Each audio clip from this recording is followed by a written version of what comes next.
Welcome to Washington Today on C-SPAN Radio for Thursday, October 9, 2025. President Donald Trump and Secretary of State Marco Rubio talk about Israel and Hamas agreeing to a pause in their 2-year-old war and the release of hostages held by Hamas in exchange for Palestinian prisoners held by Israel.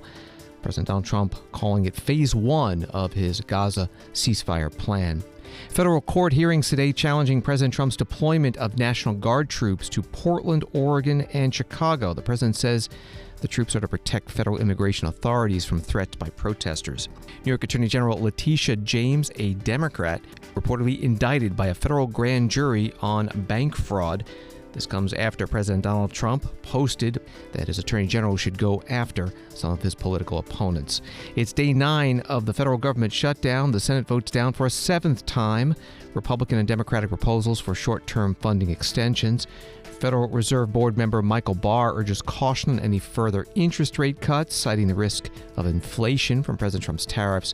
And former Secretary of State Hillary Clinton says she believes the Trump administration is preparing for some kind of military action against Venezuelan President Nicolas Maduro. Washington Post writes a ceasefire deal between Israel and Hamas, the first phase of which both sides signed Thursday, would halt fighting in Gaza and see Hamas release all remaining hostages in exchange for Israel's release of Palestinian prisoners. The announcement prompted celebrations and a cautious sense of optimism among Israelis and Palestinians. Many of the details of the deal remain unclear, including when Israel is supposed to halt fighting in Gaza. The thornier issues within the wider U.S.-backed plan to end the war, including the disarmament of Hamas and a full withdrawal of Israeli troops from Gaza, appear to have been left for future negotiations. That's the reporting from the Washington Post. President Donald Trump was the first to announce, as he wrote on Truth Social Wednesday night, Israel and Hamas have both signed off on the first phase of our peace plan. The president wrote it was historic and unprecedented, and in all caps, blessed are the peacemakers. Today, the president spoke more about the agreement at a White House cabinet meeting. As you know, last night we reached a momentous breakthrough in the Middle East, something that people said was never going to be done. We ended the war in Gaza and really, on a much bigger basis, created peace. And I think it's going to be a lasting peace, hopefully an everlasting peace. Peace in the Middle East. We secured the release of all of the remaining hostages, and they should be released on Monday or Tuesday. Getting them is a complicated process. I'd rather not tell you what they have to do to get them.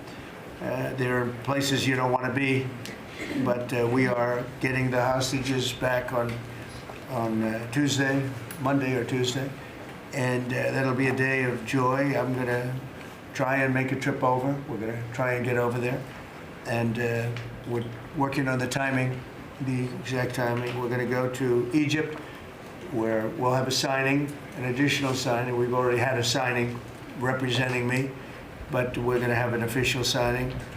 And the amazing thing is all of the countries over there, from Qatar to Saudi Arabia to UAE to all of them. I mean, the rich ones, the less than rich ones, they've all come together, something which is amazing, actually. They've all come together for this, and they're really probably the best relationships they've ever had. So it's been really something incredible that nobody thought it was possible to get it done. And very importantly, the hostages are coming back. As you know, they consider them hostages. They talk about them as hostages, but there are approximately 28 dead people, mostly young, mostly men, but and boys. I mean, boys. The one woman talked about her baby. Her baby's 25 years old, but you know, to her it's her baby, and we're bringing them home. We're getting everything, and to those parents, the dead young man is just as important, as though this person were alive. It's amazing. I've never seen anything quite like it. I've been very much involved. I've never seen anything quite like it. But it's really peace in the Middle East. And you remember October 7th was terrible, but also from the Hamas standpoint, they probably lost 70,000 people. That's big retribution. That's big retribution. But at some point, that whole thing has to stop, and we're going to see to it. Gaza is going to be slowly redone. You have tremendous wealth in that part of the world by certain countries, and just a small part of that, what they make will do wonders for Gaza. And I think you're going to see some tremendous countries stepping up and putting up a lot of money and taking care of things. But there's tremendous spirit like I haven't seen. And even the news, I won't call it fake news for this purpose, because they really were very fair today, I must tell you, in all cases. But they covered it very well. They covered it very fairly. Everybody loves it. Everybody. President Donald Trump at a White House cabinet meeting. Again, from the Washington Post article about this phase one of the ceasefire. Under President Trump's framework, Israel would release 250 Palestinian prisoners serving life sentences and some 1,700 people detained from Gaza since October 7, 2023, including all women and children who were detained. The list of prisoners is still being finalized, Prime Minister Benjamin Netanyahu's office said. At the cabinet meeting, President Trump asked Secretary of State Marco Rubio to talk more about how this deal came about. One day, perhaps the entire story will be told about the events of yesterday, but suffice it to say, it's not an exaggeration that none of it would have been possible without the President of the United States being involved.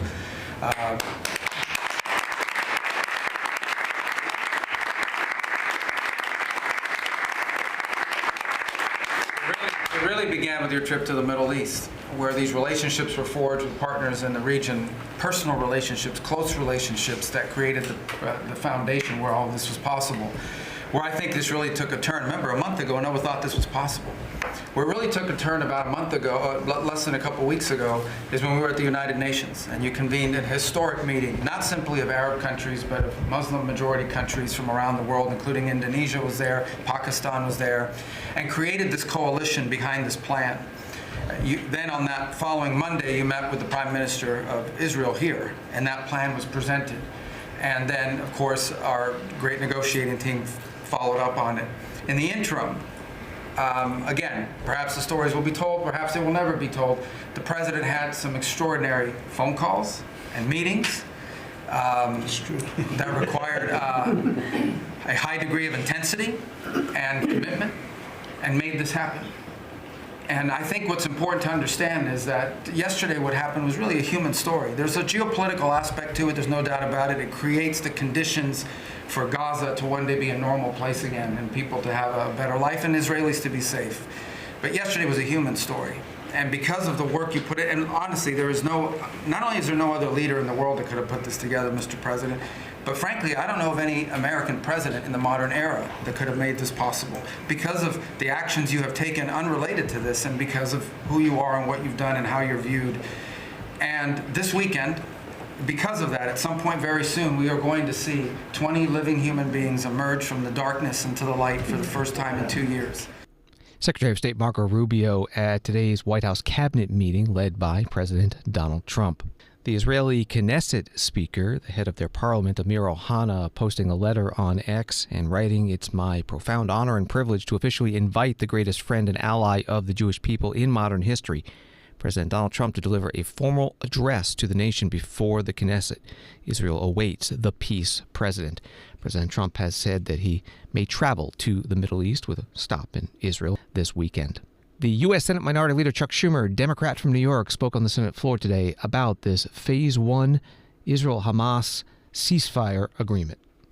Mr. President, last night, nearly 2 years to the day of Hamas's vicious attack on October 7th, after nearly 2 long years of devastating war in Gaza, it appears that a ceasefire and hostage agreement has been reached. If this agreement is implemented, then finally, after 2 years of immense suffering, the hostages could soon be free. There could be a ceasefire, and the victims of this painful conflict can start to rebuild their lives. This brings a huge sigh of relief to the hostage families, to all of Israel, and to Palestinians who have suffered for so long in this horrific humanitarian catastrophe. Now we await details and final acceptance and implementation from all parties of the first phase. And we must begin the even harder work of closing negotiations to end the war, to start building the day after in Gaza without Hamas, to surge humanitarian assistance to Palestinians in Gaza, and to build a lasting peace that ensures security and dignity for Israelis and Palestinians alike. This morning, I hope and pray that all of the hostages are released, including the deceased hostages. I will never give up until all the hostages are home, including the remains of my constituents, Omer Nutra and Itai Chen. I've gotten to know their families well over the last 2 years, and I share their desperation to bring them home for proper burial and closure. The work is not over, but any step to end this nightmare is one that should be celebrated and carefully implemented. The Senate Minority Leader Chuck Schumer, Democrat from New York, on the Senate floor in Washington, D.C. Reuters writes that the exiled Gaza chief Khalil al-Hayya said on Thursday that the group has received guarantees from the United States, Arab mediators, and Turkey that the war in Gaza has permanently ended. The article says Israel and the Palestinian militant group Hamas signed an agreement on Thursday to ceasefire and free Israeli hostages in exchange for Palestinian prisoners in the first phase of U.S. President Donald Trump's initiative to end the 2-year war in Gaza that has upended the Middle East. Also, the Palestinian Authority President Mahmoud Abbas, who leads a rival to Hamas, the Fatah movement, expressed hope that these efforts would be a prelude to reaching a permanent political solution, leading to an end to the Israeli occupation of the state of Palestine and the establishment of an independent Palestinian state. And Israeli Prime Minister Benjamin Netanyahu called the agreement a great day for Israel, saying, "I thank from the bottom of my heart President Trump and his team for their dedication to this sacred mission of freeing our hostages. With God's help, together we will continue to achieve all our goals and expand peace with our neighbors." A spokesperson for the Israeli Prime Minister, Shosh Bedrosian, held a news conference today in Tel Aviv, Israel. From the very bottom of his heart, he thanks President Trump and his team for their unwavering commitment to this sacred mission to free our loved ones in Hamas captivity through steadfast resolve and powerful military action and the great efforts of our great friend and ally, President Trump. We have reached this incredible turning point. In a phone call earlier this morning, Prime Minister Netanyahu thanked President Trump for his global leadership efforts to make this all possible. It was a very emotional and a warm conversation as both leaders congratulated each other on this historic achievement. Now, both Prime Minister Netanyahu and President Trump agreed to continue their cooperation here. Now, here's what I can tell you right now about the significant details going forward about this approved first phase. Tonight at 5 p.m. Israel time, there will be a cabinet meeting, and at 6 p.m. Israel time, there will be a government meeting taking place. Now, within 24 hours after the cabinet meeting takes place, a ceasefire will then begin in Gaza. The IDF will then redeploy to the yellow line as shown on maps, which have been widely distributed at this point in time. And now after this 24-hour period, the 72-hour time window will then begin, where all of our hostages will be released back into Israel. Now, the final draft of phase 1 was signed this morning in Egypt by all parties to release all of the hostages. And the IDF will then redeploy to that yellow line we mentioned, which will lead to the military controlling and holding about 53% of the Gaza Strip. Now, phase 1 stands very clear. All of our hostages, the living and deceased, will be released 72 hours later, which will bring us to Monday. Israel is preparing to receive our hostages in all conditions they may be in. This comes with the help from specialists and all main hospitals in Israel. They are ready with robust procedures that are in place. Israel is anticipating the handover of our hostages to be conducted with respect and decorum from Hamas, and will have no tolerance for our hostages to be paraded around like we have seen in the past. Hostages will then be transferred into the hands of specialized IDF forces. Shosh Bedrosian is a spokesperson for the Israeli Prime Minister Benjamin Netanyahu. She held a news conference today in Tel Aviv.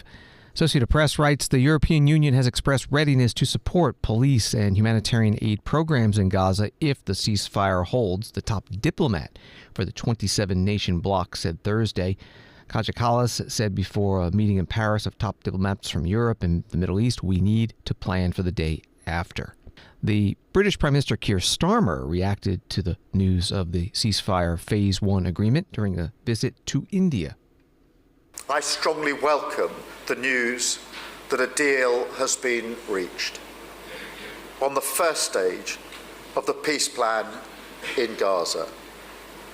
This is a moment of profound relief that will be felt around the world, but particularly for the hostages, their families, and for the civilian population of Gaza, who have all endured unimaginable suffering over the last 2 years.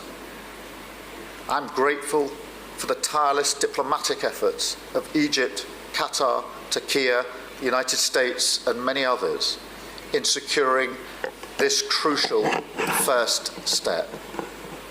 This agreement must now be implemented in full, without delay, and be accompanied by the immediate lifting of all restrictions on life-saving humanitarian aid to Gaza. The UK will support these crucial immediate steps and the next stages of the talks to ensure the full implementation of the peace plan. The British Prime Minister Keir Starmer at a news conference in Mumbai, India, where he is on an official trip. Politico Europe writes that now that Donald Trump's peace deal has the green light, European powers want a seat at the table. As the news broke that Israel and Hamas had agreed to the first phase of a ceasefire plan, French President Emmanuel Macron sent a rapid call out to other European allies and Arab nations to meet in Paris. London, Paris, and Berlin are all expected to play a key role in ensuring that Middle Eastern powers know they have the support of European countries in moving toward a ceasefire. The trio of countries known as the E3 is likely to argue for a representative on the Board of Peace, the body that will oversee the transitional governance of Gaza by a Palestinian committee. When he announced his 20-point peace plan, Trump said he himself would chair the Board of Peace. The only other member he named was former British Prime Minister Tony Blair, who was closely involved in drafting the U.S.-led deal. That was from Politico Europe.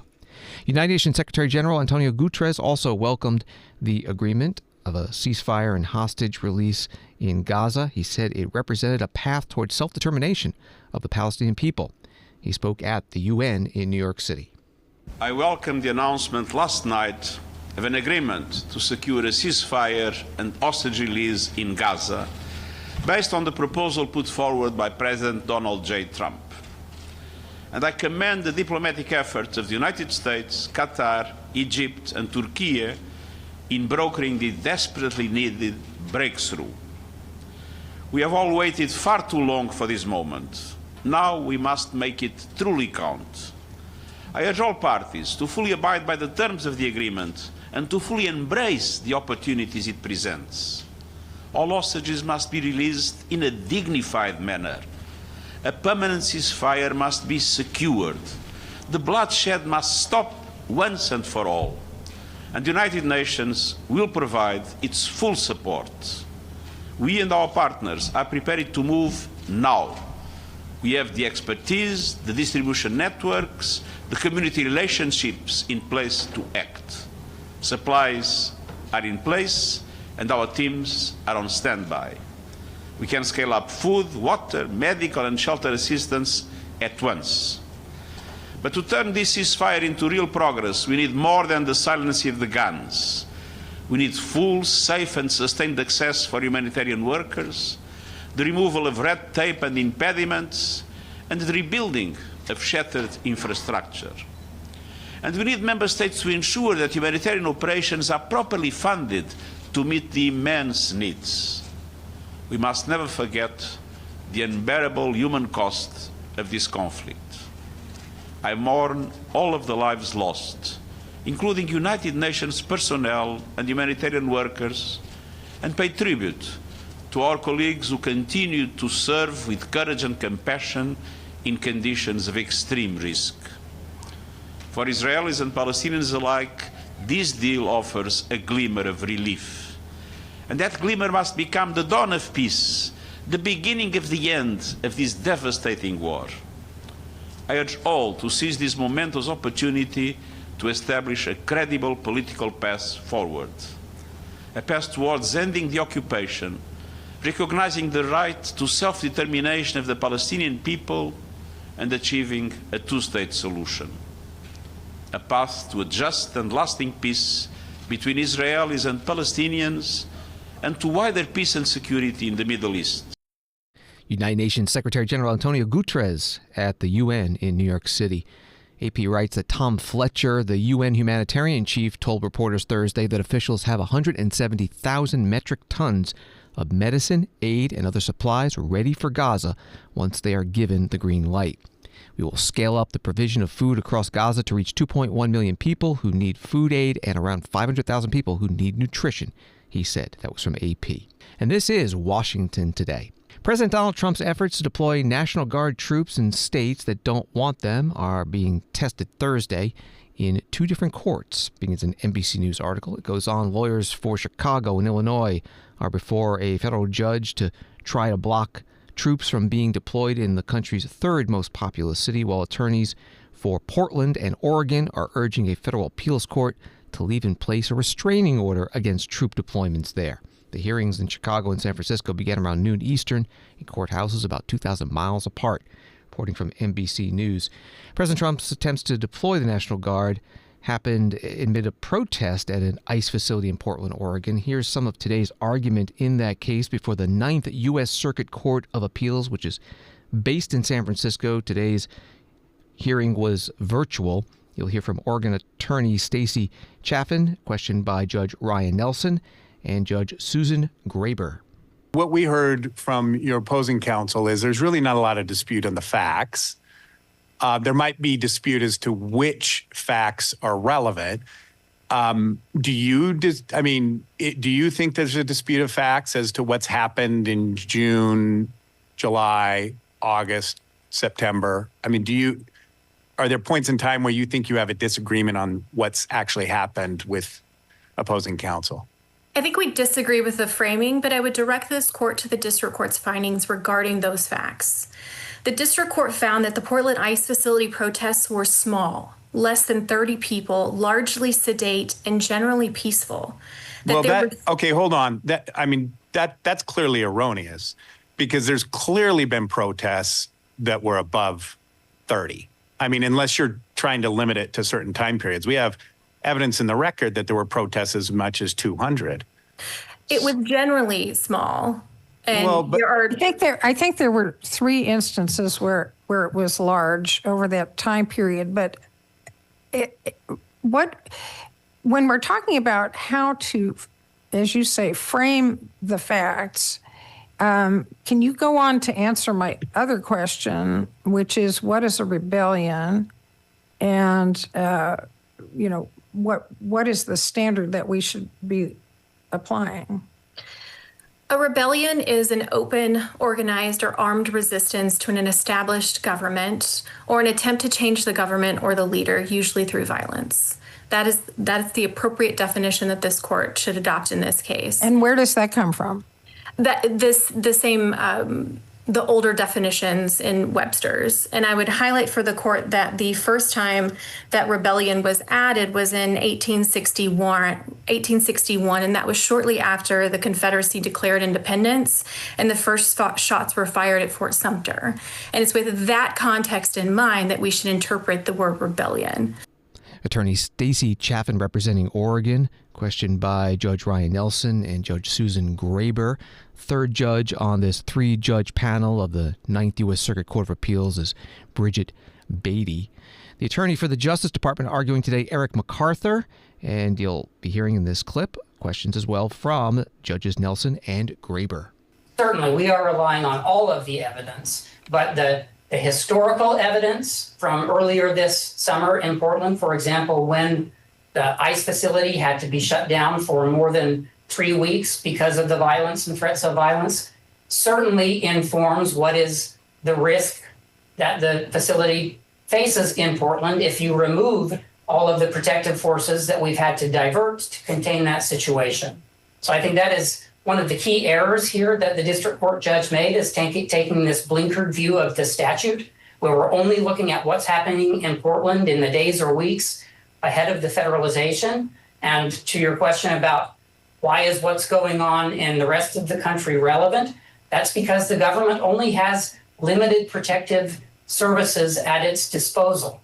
they've had to call in 100 plus 115 Federal Protective Services officers have been brought in from other locations and deployed to provide 24/7 protection of the Portland facility. And our declarations below explain why that is neither safe nor sustainable, that they're not equipped to deal with that. How often is Well, that speaking done? of sustainable, those folks have gone home. Am I right? No. Some of them have gone home. There are still many of them deployed there. And certainly the president can take into account the fact that they are being pulled away from their normal duty stations. They are being tied down and are not available to address the rising violence that's occurring in other cities focused on thwarting enforcement of the immigration laws. And How often does that happen where forces are reallocated like this? Is that unusual or is that regular? I don't have historical data on this, but I have to imagine that a diversion of this magnitude is quite irregular. If you look at the declaration from the Deputy Director of FPS, he says quite clearly that we are not equipped to deal with this kind of ongoing, sustained unrest. While the officers are expected to be able to respond to emergencies, they are not expected to work 12 hours a day, 7 days a week, which has become the norm. That declaration states that is neither safe nor sustainable. And that's, I think, something that the president can surely take into account in analyzing whether the regular forces are able to execute the laws. Justice Department Attorney Eric MacArthur before the 9th U.S. Circuit Court of Appeals today. Oregon Capitol Chronicle writes 3 judges will decide as quickly as possible, they said, whether to uphold a temporary order barring President Donald Trump from deploying Oregon National Guard troops to Portland. Lawyers for the federal government are appealing a temporary restraining order that blocks Trump and Defense Secretary Pete Hegseth from deploying 200 Oregon Guard troops to Portland to guard federal buildings, and particularly an immigration and customs enforcement building south of downtown where mostly small, peaceful protests have taken place throughout the summer. Trump appointed Nelson and Beatty seemed ready to hand Trump the authority he seeks to deploy the Guard, while Graber, an appointee of former Democratic President Bill Clinton, challenged the federal government's use of emergency orders in a case involving protests that have averaged under 30 people each day throughout the summer. That was the article from Oregon Capitol Chronicle. New York Times writing about this Portland case and also another court case today dealing with the National Guard deployed to Chicago. Today's 2 cases turn on the same legal question. When does the president have the authority to call up the National Guard, and can the courts countermand his judgments? But the facts on the ground are different. In Portland, a judge has blocked the National Guard's deployment, and the protests are concentrated around one federal building. In the Chicago area, protests are more dispersed, and some troops have already assembled at ICE facilities. That was from the New York Times. President Donald Trump, at his White House cabinet meeting, spoke about his moves to deploy the National Guard to these and other cities. But here in Washington, we've deployed federal law enforcement and National Guard to restore public safety, and we're working to replicate that in numerous places all over the country. And we have a very powerful military. We have a very powerful National Guard. I want to thank the governor of Texas, who has been, as usual, great. Governor Abbott, he gave us 400 troops without even a question. And we have other governors likewise doing what has to be done because they know we have to confront crime. We're directly confronting the sinister threat of left-wing domestic terrorism and violence, including the terrorist group Antifa. You saw that yesterday. We had a news conference. Antifa's out of control in Portland and other places, but mostly Portland in the case of Antifa. And we had people that were really badly affected by them. It was terrible. So one of those things, but we're knocking the hell out of them. And we're looking for the people that are funding them, and those people are going to be just as guilty as the people that smack people over the head with a baseball bat. President Donald Trump at the White House cabinet meeting. Newsweek reporting on the cabinet meeting, Homeland Security Secretary Kristi Noem said that her department is planning to buy buildings in Chicago and Portland amid the Trump administration's crackdown in the Democratic-led cities. Speaking at Thursday's cabinet meeting, Noem said she was doubling down efforts in both cities despite backlash from their city and state leaders. The move comes after the mayor of Chicago signed an order banning federal immigration agents from using city-owned property. Article from Newsweek. Here is Secretary Noem at today's White House cabinet meeting. You have talked extensively about how threatened our ICE officers are, but all of our law enforcement out there. And we saw the shooting in Dallas at that facility, so we're hardening all of our buildings and making sure that we have more security measures, snipers on the roof, people to protect our law enforcement while they're out there on the streets. But what I'm also doing, sir, is, and with your authority, is we're purchasing more buildings in Chicago to operate out of. We're gonna not back off. In fact, we're doubling down, and we're gonna be in more parts of Chicago in response to the people there. And then I was there a few days ago and looked at some facilities that we can deploy more law enforcement out of. Because what they're trying to do with these riots and violence is distract us and keep us from going after those murderers and rapists that are out in the streets. And then I was in Portland, went out and back on Tuesday, and met with the governor, met with the mayor, met with the chief of police and the superintendent of the highway patrol. They are all lying and disingenuous and dishonest people, because as soon as you leave the room, then they make the exact opposite response. So we're looking at new facilities to purchase.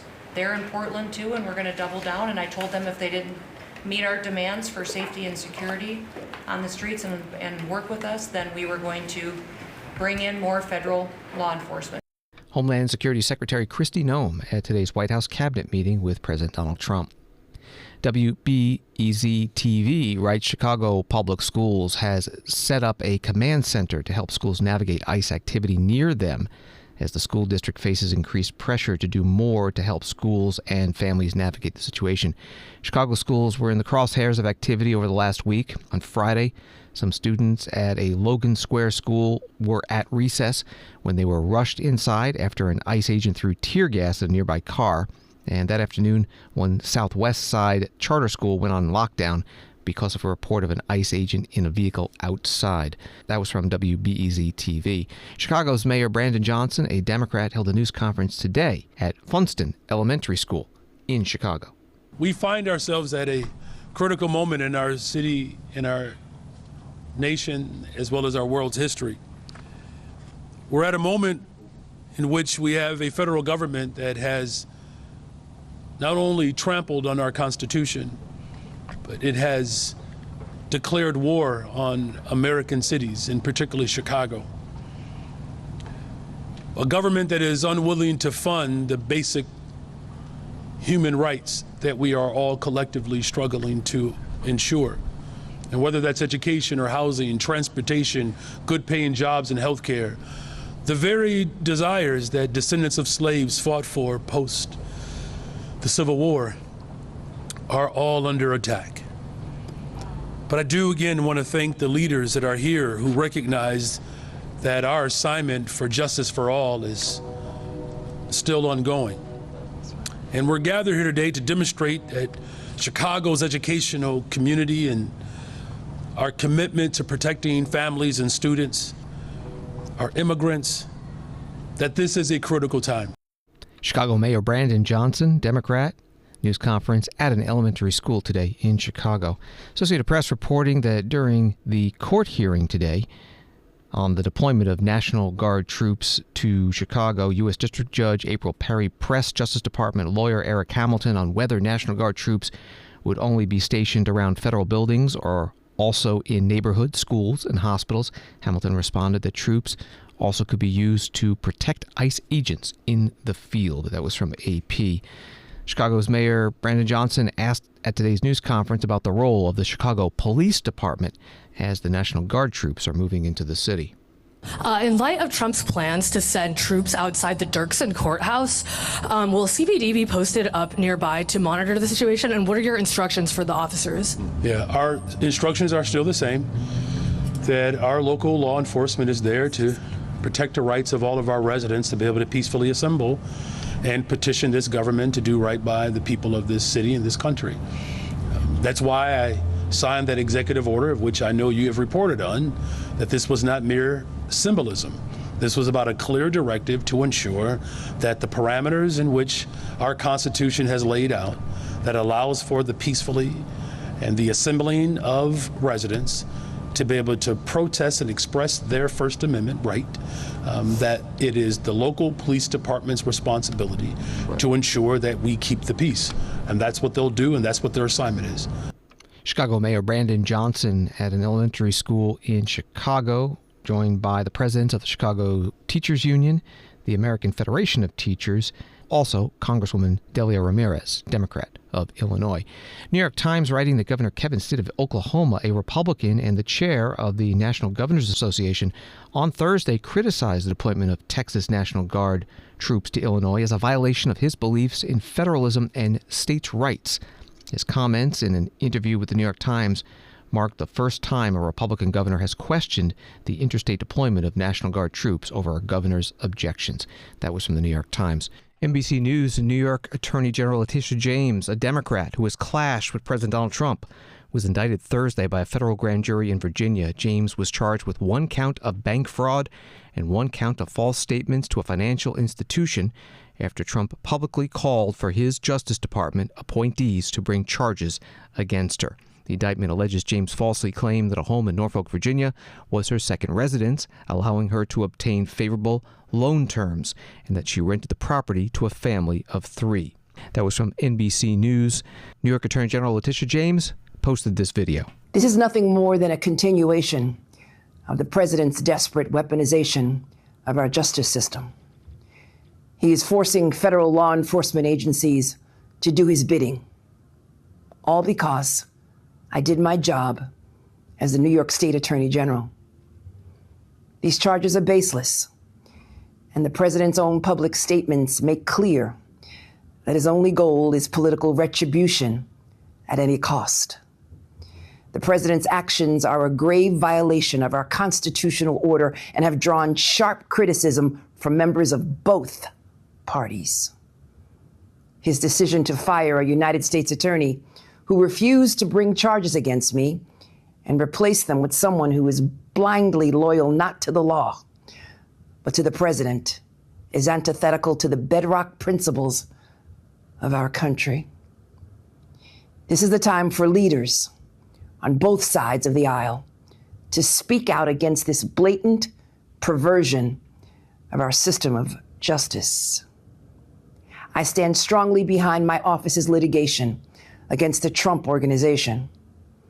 We conducted a 2-year investigation based on the facts and evidence, not politics. Judges have upheld the trial court's finding that Donald Trump, his company, and his 2 sons are liable for fraud. I'm a proud woman of faith, and I know that faith and fear cannot share the same space. And so today, I'm not fearful. I'm fearless.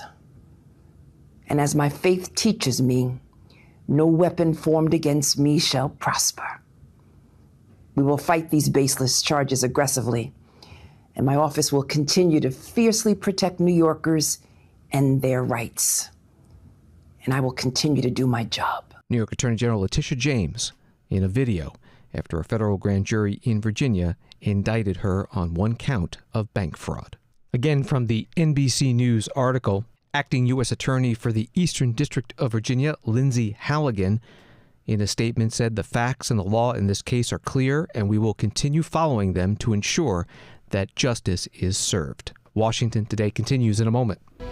Premiering this Friday at 7 p.m. on C-SPAN, Vice President Mike Pence and Obama White House Chief of Staff Rahm Emanuel, once colleagues in Congress, sit down together for this episode of Ceasefire, hosted by Politico's White House Bureau Chief Dasha Burns. Ceasefire, bridging the divide in American politics, where the shouting stops and the conversation begins. 2 leaders, 1 goal, to find common ground, only on C-SPAN.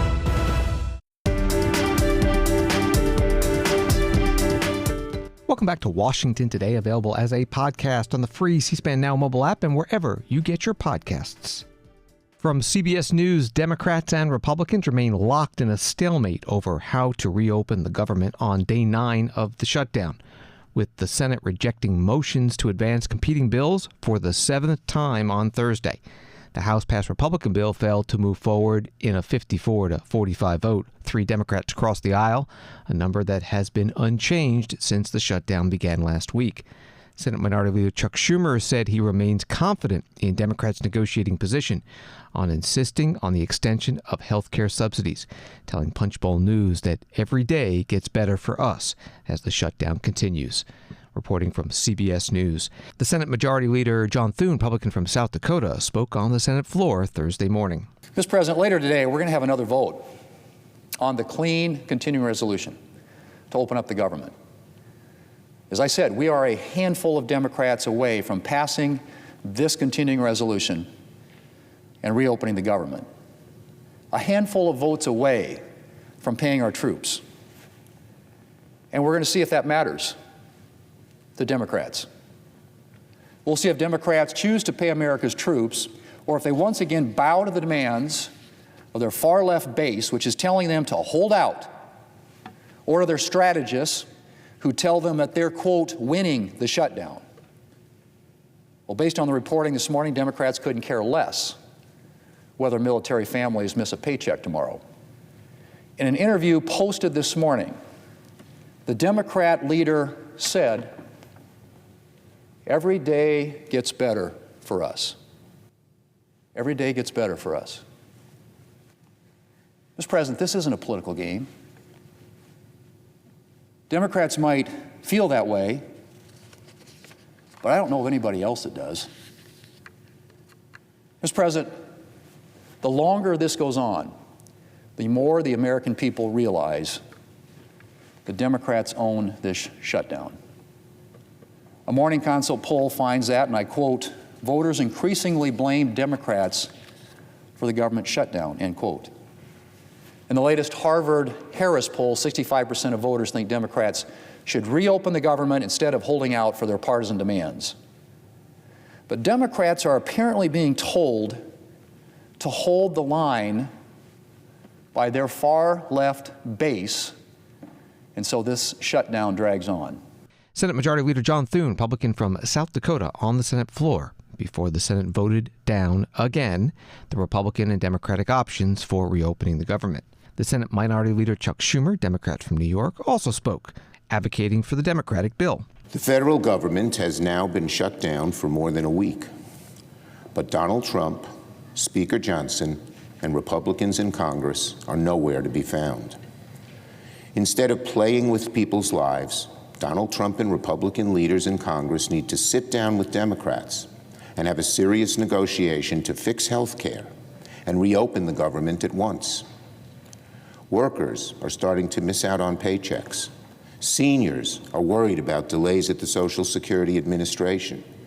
Small business with government contracts are in the dark. We need to end this shutdown as soon as possible. Every day that Republicans refuse to negotiate to end this shutdown, the worse it gets for Americans, and the clearer it becomes who's fighting for them. Each day, our case to fix health care and end the shutdown gets better and better, stronger and stronger, because families are opening their letters, showing how high their premiums will climb if Republicans get their way. They're seeing why this fight matters. It's about protecting their health care, their bank accounts, their futures. But Republicans are absent. The House is literally on vacation. And Donald Trump, meanwhile, continues to play with people's lives and threaten mass layoffs for federal workers. Senate Minority Leader Chuck Schumer, Democrat from New York, on the Senate floor. Today's votes on the Republican and Democratic short-term government funding bills were the same as previous attempts. Democratic bill failed 47 to 50, party line. Republican bill failed 54 to 45, with 3 Democrats voting yes and 1 Republican voting no. 60 yes votes are needed for passage. Both Senate party leaders filed motions to reconsider the votes, setting up voting an 8th time to reopen the government as early as Friday. House Speaker Mike Johnson, Republican from Louisiana, was on C-SPAN's morning program Washington Journal Thursday morning. USA Today writing about it, a string of Americans frustrated by the government shutdown called into C-SPAN on Thursday, October 9th, to confront House Speaker Mike Johnson. In one particularly dramatic exchange, a woman who identified herself as a military wife pleaded with the Speaker to reopen the government or pass funding to ensure military families don't miss a paycheck on October 15th. About 1.3 million military members won't get paid unless Congress acts. The woman, who said her name is Samantha and her family lives near Fort Belvoir in Northern Virginia, told Johnson she was begging. That was from the USA Today article. Here's the exchange from this morning on C-SPAN. On the Republican line, Fort Belvoir, Virginia. Samantha, you're on with Speaker Johnson. Hi, Mr. Johnson. So my question or comments are related to what you said yesterday about not being open to pass any legislation to ensure that military gets paid. I'm sure you can tell by my voice I'm very shaky. Just want you to hear a little bit about my family. I have 2 medically fragile children. I have a husband who actively serves this country. He suffers from PTSD from his 2 tours in Afghanistan.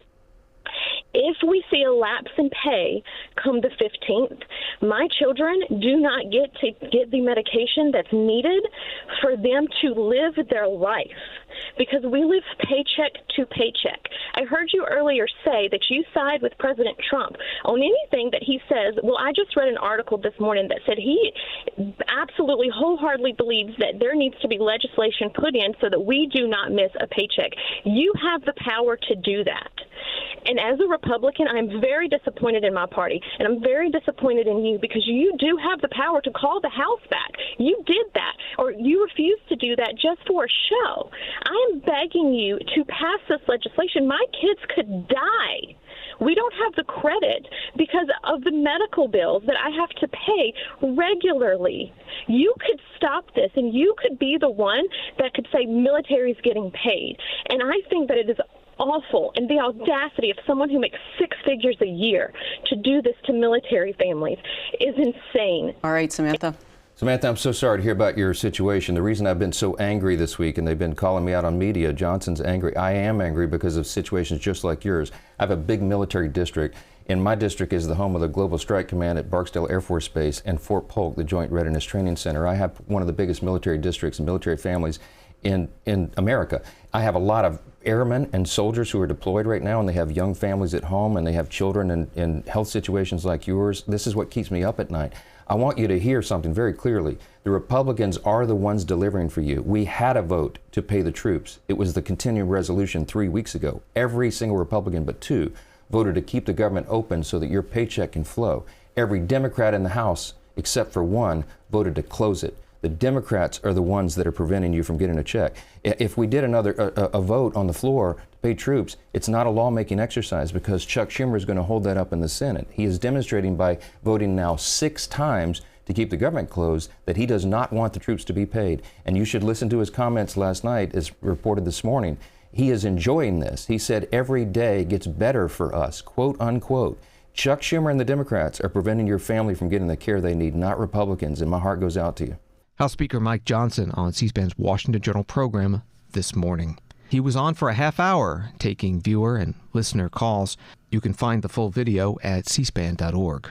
Fox News writes that House Minority Leader Hakeem Jeffries, Democrat from New York, organized a prayer vigil for the federal government on the 9th day of the ongoing shutdown. The leader organized the event called the Interfaith Rally and Faith Vigil for Health Justice outside a church in Washington, D.C. on Thursday, featuring Christian, Jewish, and Muslim faith leaders alongside other Democratic lawmakers. They pushed congressional Republican leaders to find a bipartisan route to fund the federal government that also includes concessions from Republicans on health care policy. Reporting from Fox News, Congressman Jeffries later held a news conference on the steps of the U.S. Capitol building. Yesterday, Leader Schumer indicated that the longer this goes on, this is better for the Democrats.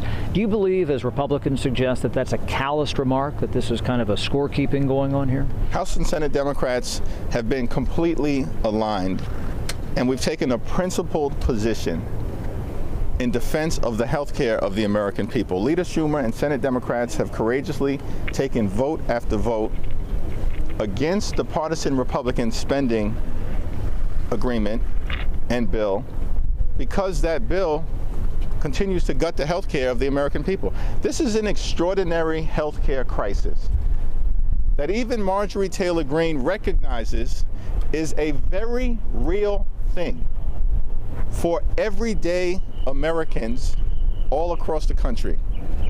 The largest cut to Medicaid in American history that Republicans have visited upon the American people. That's a real thing. The possibility of a $536 billion cut to Medicare that will take effect at the end of this year if Congress doesn't act because of the one big ugly bill. That's a real thing. The fact that unless we extend the Affordable Care Act tax credits, tens of millions of Americans are about to experience dramatically increased premiums, copays, and deductibles by thousands of dollars per year. That's a real thing.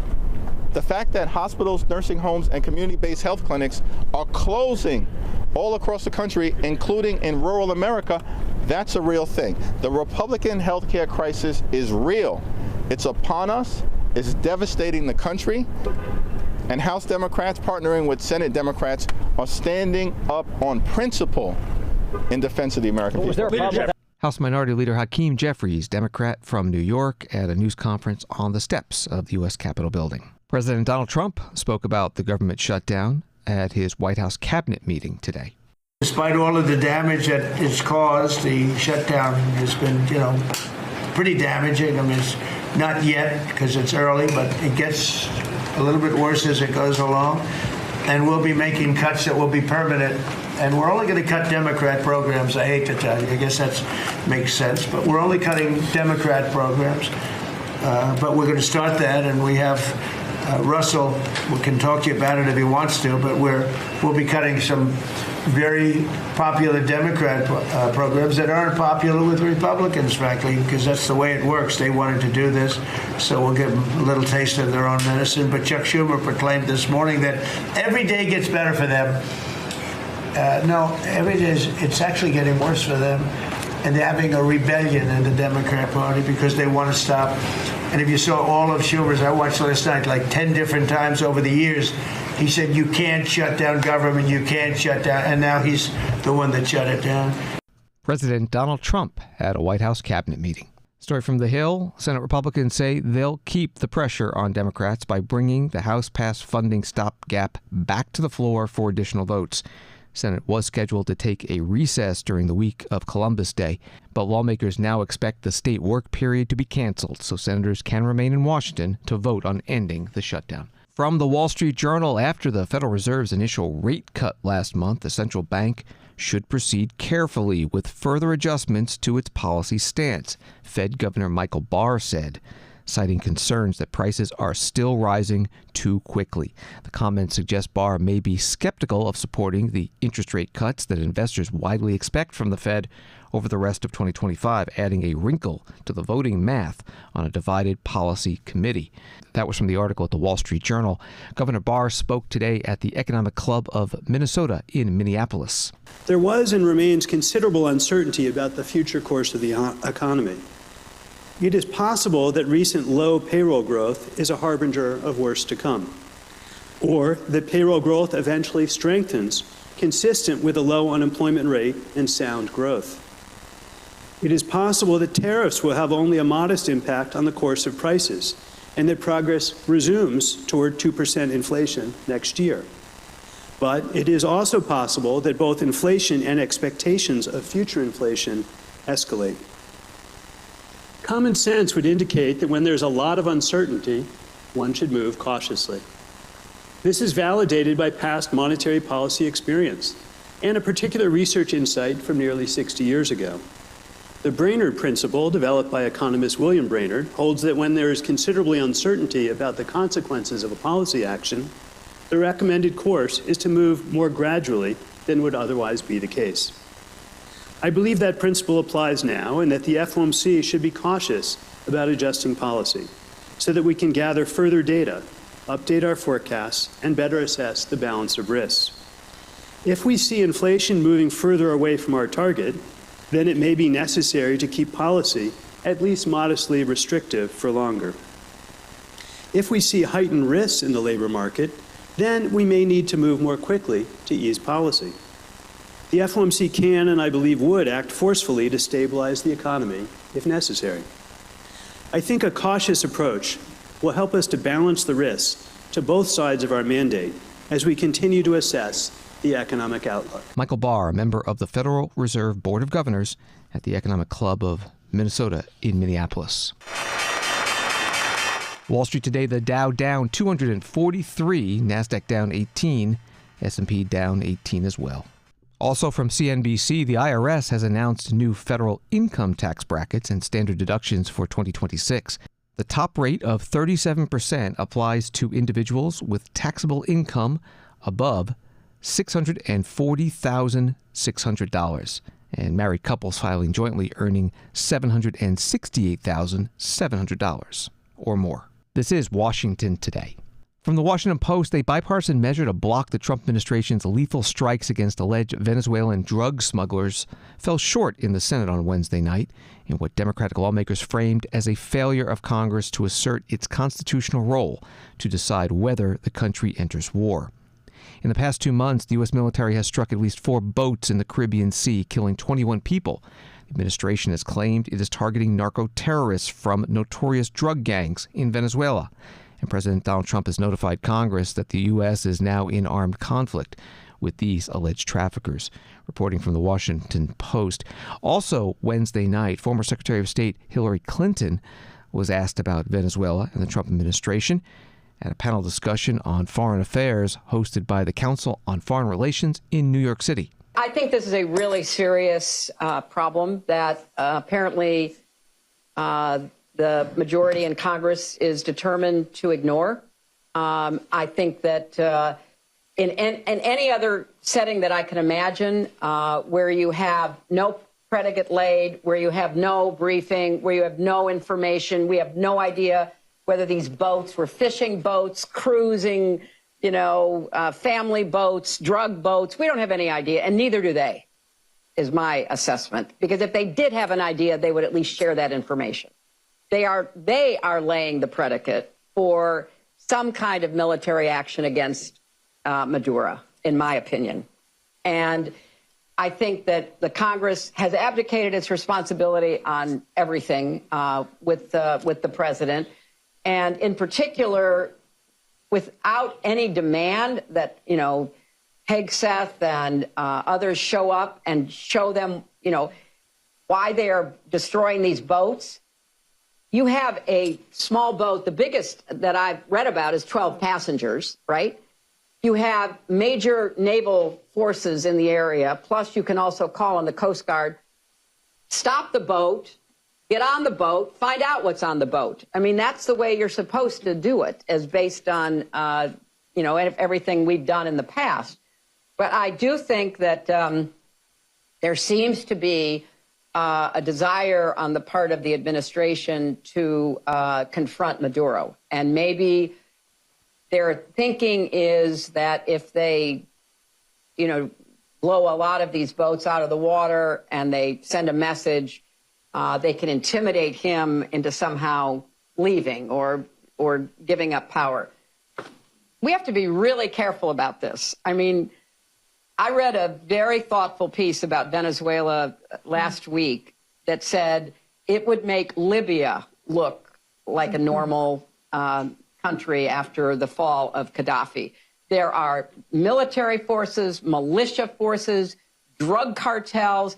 So if we're going to have some kind of foreign policy goal, we want to get rid of Maduro, what comes next? And who takes responsibility for that? And are we going to have a giant Somalia on the coast of South America? So I think this is not well thought through. There's not even really a lot. I mean, if the goal is to get rid of fentanyl, it doesn't come from Venezuela. It doesn't come from that side of Latin America. It comes from China to Mexico. So I just feel like, there is a larger goal in mind, and I don't think it's very well thought through. Former Secretary of State Hillary Clinton at the Council on Foreign Relations in New York City Wednesday night. A New York Times article this week reads, the Gulf Arab nation Qatar is trying to act as a mediator in the conflict between the U.S. and Venezuela. even as President Trump continues building up military forces in the Caribbean and striking civilian boats, according to 3 people with knowledge of Qatar's diplomacy. Thank you for listening to Washington Today. Sign up for C-SPAN's evening newsletter word for word to get the stories making headlines in Washington sent to your inbox every day. Subscribe at cspan.org/connect. Have a good night.